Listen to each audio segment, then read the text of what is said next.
15 ऑगस्टला भव्य तिरंगा रॅली, हजारो नागरिक सहभागी होणार। आमदार राजेश मोरे यांच्या नेतृत्वाखाली आणि दिग्गज मान्यवरांच्या सहकार्याने निष्पक्ष तिरंगा महोत्सव। डोंबिवली, सुभाष पटनाईक। भारताच्या 80व्या स्वातंत्र्यदिनाचे औचित्य साधून डोंबिवली शहरात 15 ऑगस्ट 2026 रोजी भव्य तिरंगा रॅलीचे आयोजन करण्यात आले आहे। देशभक्ती, राष्ट्रीय एकात्मता आणि राष्ट्रध्वजाबद्दलचा आदर व अभिमान नागरिकांमध्ये जागृत करण्याच्या उद्देशाने ही रॅली काढण्यात येणार आहे। आमदार राजेश मोरे यांच्या प्रमुख नेतृत्वाखाली आणि दिग्गज मान्यवरांच्या सहकार्याने ठाणे जिल्ह्यात सर्वात मोठा तिरंगा महोत्सव साजरा होणार आहे। भारताचे पंतप्रधान नरेंद्र मोदी यांच्या संकल्पनेतून आणि कल्याण लोकसभा मतदारसंघाचे खासदार डॉक्टर श्रीकांत शिंदे यांच्या पुढाकाराने डोंबिवलीतील सामाजिक, शैक्षणिक, सांस्कृतिक संस्था तसेच विविध मान्यवरांच्या सहभागातून या तिरंगा रॅलीचे आयोजन करण्यात आले आहे। 15 ऑगस्ट 2026 रोजी सकाळी 8:30 वाजता कॅप्टन विजयकुमार सचान स्मारक, छत्रपती शिवाजी महाराज चौक, कल्याण रोड, डोंबिवली पूर्व येथून तिरंगा रॅलीला सुरुवात होणार आहे। वीर कॅप्टन विजयकुमार सचान स्मारक, छत्रपती शिवाजी महाराज चौक, मेघदूत मुक्काम होत, दत्तनगर चौक असा रॅलीचा मार्ग निश्चित करण्यात आला आहे।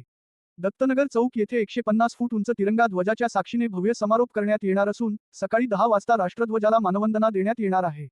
या रॅलीमध्ये डोंबिवली शहरातील विविध क्षेत्रातील मान्यवर, सामाजिक कार्यकर्ते, शालेय व महाविद्यालयीन विद्यार्थी तसेच हजारो नागरिक सहभागी होणार असल्याचे आयोजकांनी सांगितले आहे।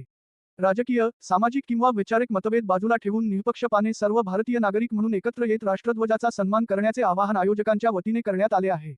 भारताचे पंतप्रधान श्री नरेंद्र मोदी यांच्या संकल्पनेतून हर घर तिरंगा, घर घर तिरंगा या विचारांनी डोंबिवलीमध्ये 15 ऑगस्टला सकाळी 8 ते 10 पर्यंत डोंबिवलीतील छत्रपती शिवाजी चौकपासून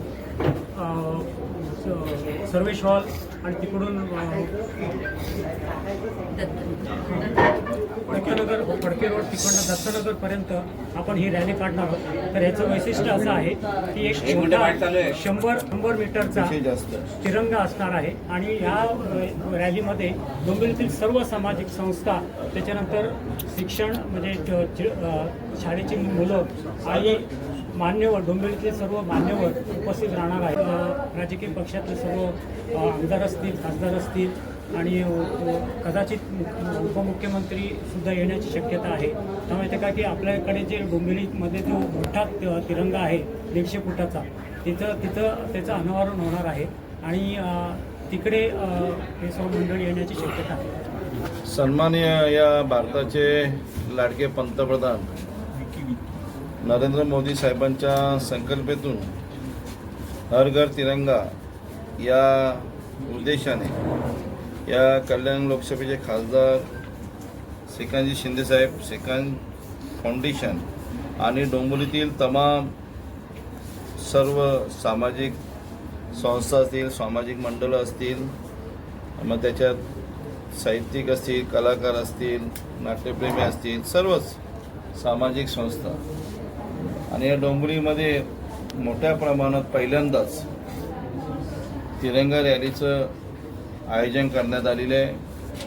आमचे पै लायब्ररीचे सन्माननीय संस्थापक पै सर यांच्या माध्यमातून आणि सर्व संस्थेच्या माध्यमातून या 45-50 ज्या डोंबिवलीमध्ये संस्था आहेत त्या संस्थेच्या माध्यमातून आणि श्रीकांत शिंदे फाउंडेशनच्या माध्यमातून मोठ्या प्रमाणात हा तिरंगा रॅलीचं आयोजन करण्यात आलेलं आहे। या तिरंगा रॅलीच्या माध्यमातून तिरंगा रॅलीचा एकच उद्देश आहे की आपल्याला अनेक प्रकारचे संदेश या माध्यमातून द्यायचं आहे।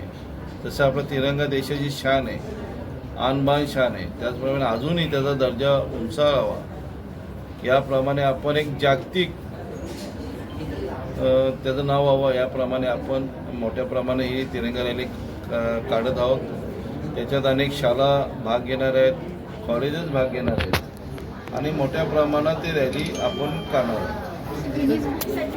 रेकॉर्डसाठी आपण सर्वजण डोंबिवलीकर मिळून प्रयत्न करणार आहोत आणि त्याच्यासाठी आमच्या संपूर्ण बैठका चालू आहेत। परवा दिवशी एक बैठक झाली, काल एक बैठक झाली, कारण आपल्याकडे दिवस कमी असल्यामुळे आपण आज तातडीची जी आज पत्रकार परिषद घेतली की एक लोकांपर्यंत संदेश गेला पाहिजे की बाबा डोंबिवलीमध्ये आपण एक तिरंगा रॅली मोठ्या प्रमाणात काढतोय आणि त्यामुळे आज आपण पै सरांच्या अध्यक्षतेखाली आपण घेतलेली आहे। अजून पण आपण 12 तारखेला एक प्रेस बैठक घेणार आहोत। तिथे तुम्हाला सर्व त्याची माहिती, सविस्तर माहिती दिली जाईल, किती संस्था आहेत, कुठल्या कुठल्या शालेने भाग घेतलेला आहे, कशा प्रकारे नियोजन केलेलं आहे, असं संपूर्ण तुम्हाला आढावा बारादक्याला दिला पत्रकारांना की जास्तीत जास्त प्रसिद्ध यावं. कारण आपली देशाचं शान आहे. तिरंगा रॅली एक मोठ्या प्रमाणात आहे.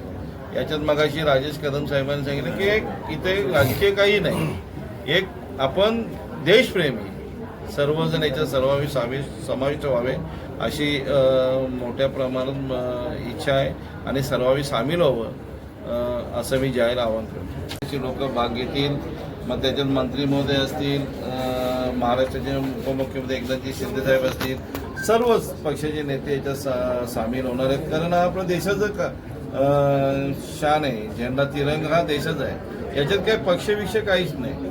फक्त डोंबिवलीकर आले, जसं ताई मगाशी म्हणाला की कुठे आम्हाला डोंबिवलीचं नाव नसेल, पण डोंबिवलीला नाव करण्याचं काम आम्ही करतोय सर्वजण.